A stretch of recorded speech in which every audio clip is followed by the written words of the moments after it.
Good morning and welcome to the Bowling University studio from the International Bowling Campus in Arlington, Texas. I'm John Karabatsis and I'll be your host for this edition of the Bowling University Tuesday Morning Profit Break. Thank you for joining us.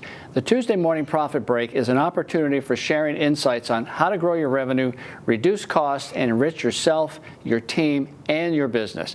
Welcome to our new viewers and welcome back to those of you joining us again. Thank you for taking a few minutes out of your busy day to join us. We have another great show ready to share with you today. So grab your coffee or your favorite morning beverage and let's get started improving your profitability. Today, our presenter is the BPAA Director of Membership and Educational Services, Bart Berger.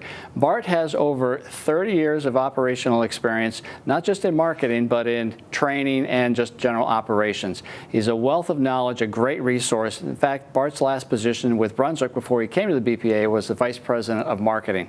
So he truly has a great depth of knowledge in this field. Our topic is specifically going to be on foundations of digital marketing success. Specifically, Bart's going to take us through the importance of search engine optimization. So we have a lot to cover in a short time, so let's get started. Bart, welcome. Hey, thank you, John, and good morning, everyone. It is great to be with you today again.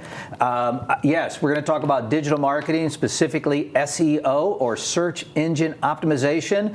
And while it may seem like a scary topic, stay with me. We're going to talk about how small business operators, we can use this to our advantage and help build our business and improve our profitability. But before we jump into SEO, let's talk and just do a quick review on what is digital marketing, okay? Because sometimes digital marketing itself gets a little intimidating because of the whole idea of digital. And Bart, I'm not an IT person and I'm not really good at that.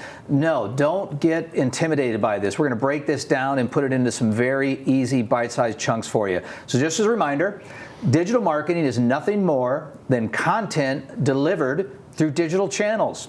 Think about your traditional marketing efforts. They're just delivered through today's technology digital channels, which includes search engines, website, social media, email, and SMS. And if you're new to this, when we talk about SMS, that stands for Short Message System, or as we all know it, text messaging. But in marketing terms, we call it SMS. So don't get intimidated by this thing called digital marketing, because really all we're doing is taking all the great marketing efforts you've been doing for years and putting them and using technology and putting them in a digital format.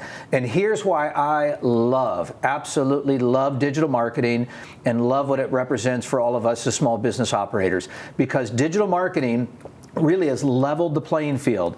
It allows all of us to do the things that the big brands do. Now, in traditional marketing, what we call mass media, very few of us have the budget or even the talent to be able to do commercials, radio, print, those type of things. Mass media and traditional marketing was really reserved for the big brands, for the big operators, for folks that had endless budgets.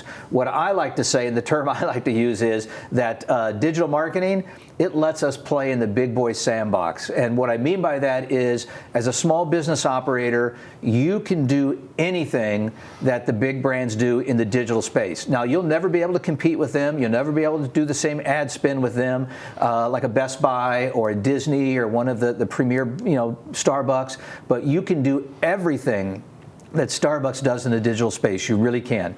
And so let's break it down and dig in today a little bit about what that looks like.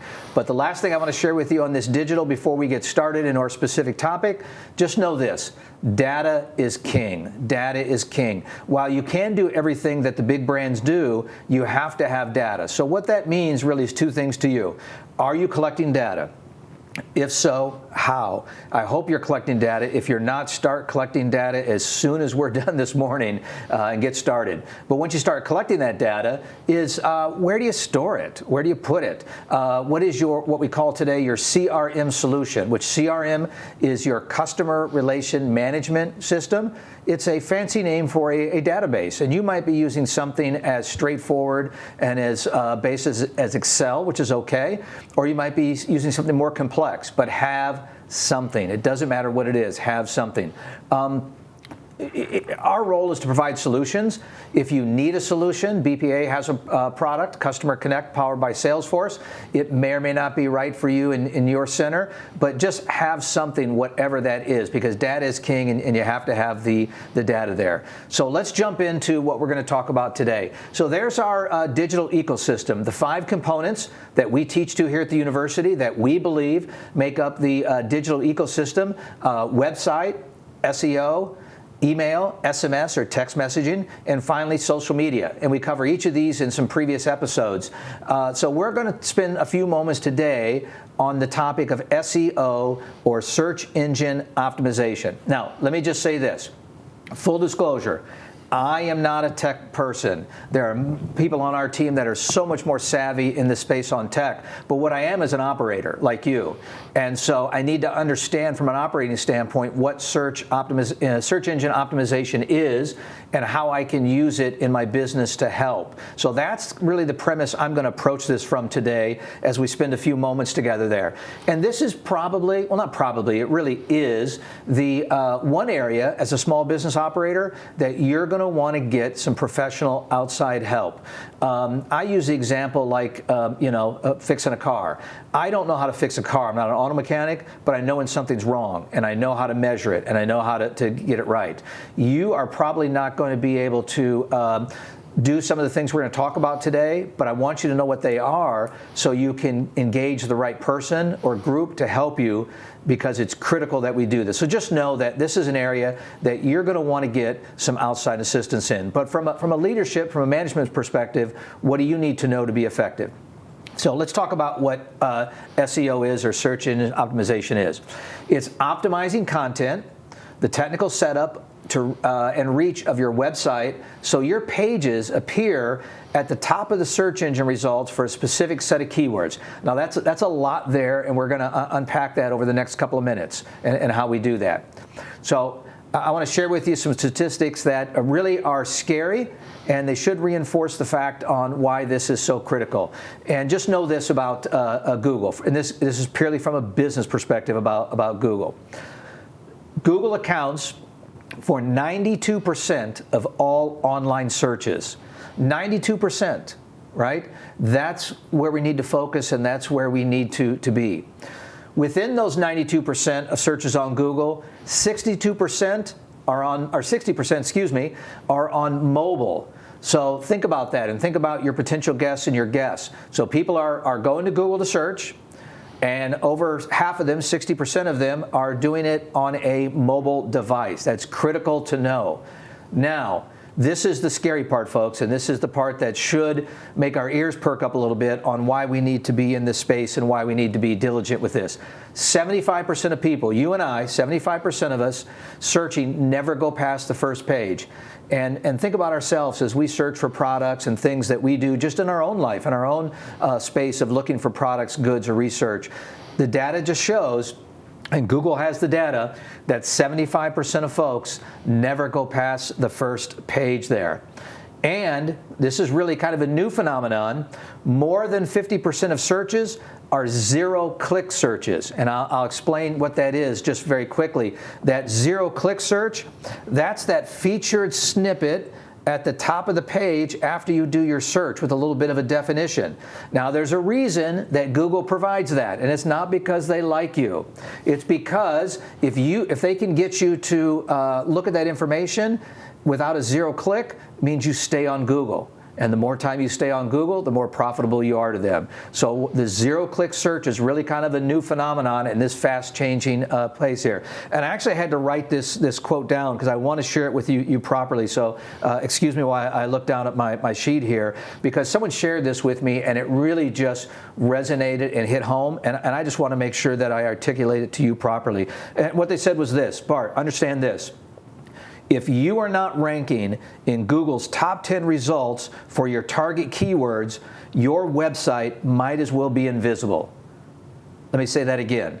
if you're not ranking in Google's top 10 results for your target keywords, your website might as well be invisible. And that was scary. Also enlightening, because there's things we can do about that, because you can do the same thing the big brands do to make sure that your product, your business, your amenities are on that first page, and you can get there. So, a couple of things for you to do here that you can do, and I'll share with you a couple of things you can do, and that is to claim your business page on Google. So you need to go to google.com/business. There is a whole series of steps for you to go through and do that, and you must claim that page so you then can take control of the information there. And I'm going to share with you an example here, and this is a location that we have worked with. And if you are Googling bowling alleys in Louisiana and West Side Bowling Lanes comes up, and you see there where it says suggested and edit, own this business, that is code for you have not claimed that business page yet, which means you have no control of it. You can't edit the hours. You can't edit anything about it. All it is your business in a public domain. You own nothing about it. So you need to get in and capture that, claim that, so you then can start to control the conversation, and you then can start to do things to improve your SEO or your search engine optimization that allows you in your business to end up on that first page, or even better, on that zero click where people can find you and find your products and all the great stuff you're offering there. So there's a tremendous amount of information there. Go to that google.com/business, follow those steps, and claim that business, because you can do that, and that is a great step, a first step in starting that journey of improving your SEO. So I'd like to share with you 3 things you can do. We went through kind of the detail of one of them there. Claim and verify that listing. It's also the thing you can do on your website is publish relevant content. The more you're publishing content on your website, the better the algorithms, the better Google likes that, and the better it affects your SEO ranking. And then also updating your content regularly. I can't tell you how many times when we're working with one of our members, we might see something in March from a previous fall league season. And while not only is that bad information for the guest, it doesn't help them find what they need, it impacts your Google rankings. It absolutely does. So those 3 things you actually can do on your own without any outside help. But I'm going to encourage you to do more, because I do not want your website to be invisible. So here's 7 things that you're going to need help with, and you're going to need to get somebody to assist you, whoever does your website there. Align your content with search internet, the keywords, metadata, title, description, and again that keyword. You want to have a link-worthy site. Avoid the click here use. The strong use of alt tags. You want to make sure that you're optimizing your images and the page speed. You want to use what's called internal linking, and you want to include keywords in your actual URL. Now again, I don't expect you to know how to do these 7 things. I don't know how to do these 7 things, but I know how to get these 7 things done, and most importantly, I know how to measure them, because I can get the data through Google to make sure if I'm getting on that first page there. So a lot there, short amount of time, but I want to share that with you. If you're interested in more resources on this, we've got an excellent course. It's called The Foundation for Digital Marketing Success that will walk you through the website and the SEO, and it's available online at our online on-demand education and training program. Excellent 30-minute course. You can also attend one of our one-day boot camps. You even can come see us here at the campus at one of our management schools that takes place here. So I hope you'll dig a little deeper there, because I do not want your website to be invisible. John? Bart, thank you for that. I do have one question for you, though. You touched on keywords and their significance to SEO. Can you expand on that just a little bit more in the short time we have? Yeah, that really is a great question. We do dig much deeper in that on the online course, but I'll just share with you quickly.